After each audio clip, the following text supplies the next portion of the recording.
It will take years to clean up Duke Energy's coal ash ponds across North Carolina. Good evening, I'm Melanie Sanders. And I'm Sean Maroney. Thanks for joining us. The company laying out plans following a massive spill. 35 million gallons of toxic sludge were leaked into the Dan River back in February. WNCN Investigates Jonathan Rodriguez updating us on the meeting between Duke and the Environmental Review Commission. Good evening, Jonathan.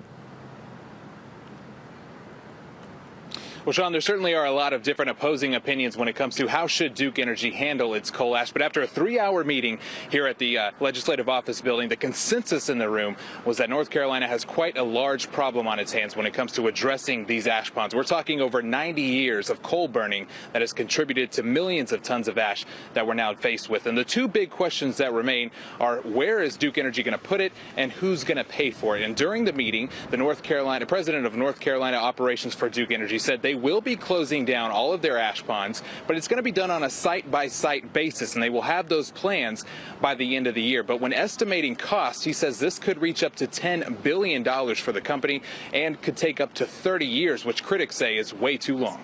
But I really think that the public is expecting to see a quicker resolution, a quicker closure strategy, and I'll just leave it at that. I fully understand that. Everybody wants this issue to be resolved quickly, and we do too.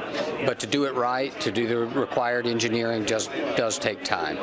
Coal ash is a can that has been kicked down the road for far too long. The Dan River spill was a terrible disaster, but it's opened all our eyes to the reality that we need to deal with our state's coal ash problem now.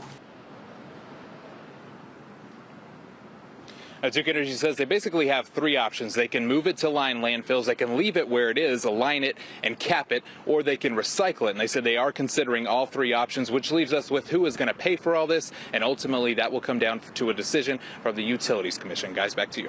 All right, Jonathan Rodriguez reporting. Thanks.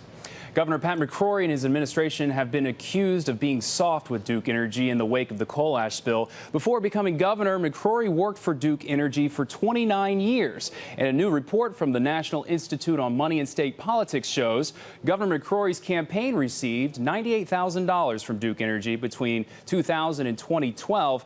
That's more than 3 times what the utility company gave to other current governors combined.